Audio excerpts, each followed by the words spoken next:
ലാലേട്ടൻ്റെ നാളത്തെ പ്രൊമോ വന്നിരിക്കുകയാണ്. നാളത്തെ ഹൈലൈറ്റ് എന്ന് പറയുന്നത് നാളെ ബിഗ് ബോസ് ഹൗസിനുള്ളിൽ ഒരു കോടതി മുറിയാക്കുന്ന മാതിരി മാറ്റിയിരിക്കുകയാണ്. അതായത് നാളെ പ്രതിക്കൂട്ടിൽ വരുന്നത് നെവിനും അതോടൊപ്പം തന്നെ ഷാനവാസുമാണ്.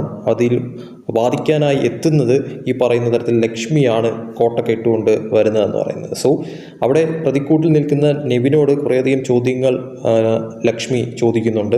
ലാലേട്ടൻ ചോദിക്കുന്നുണ്ട് മോഷണമുണ്ടോ എന്നുള്ള തരത്തിൽ.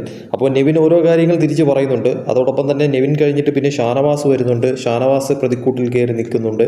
അങ്ങനെ ഒരു കോടതി അന്തരീക്ഷമാണ് നാളെ ലാലേട്ടൻ വന്നിട്ട് അവർക്ക് കൊടുത്തിരിക്കുന്ന ഒരു പണി എന്ന് പറയുന്നത്.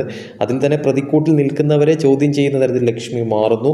സോ എന്തൊക്കെയാണ് നാളെ കള്ളത്തരങ്ങൾ പൊളിക്കാൻ പോകുന്നത്? അതോടൊപ്പം തന്നെ ലാലേട്ടൻ വന്നതിൻ്റെ ഉദ്ദേശം എവിക്ഷൻ കാര്യങ്ങളൊക്കെ തന്നെയുണ്ട്. ബാക്കി പലരെയും നാളെ പൊളിച്ചെടുക്കാനുണ്ട്. അത് ഈ കോടതി മുറിയിൽ കയറ്റി നിർത്തിക്കൊണ്ടാണോ പൊളിച്ചെടുക്കുന്നത് എന്നുള്ളത് തീർച്ചയായിട്ടും കാത്തിരുന്ന് കാണേണ്ട കാര്യം തന്നെയാണ്.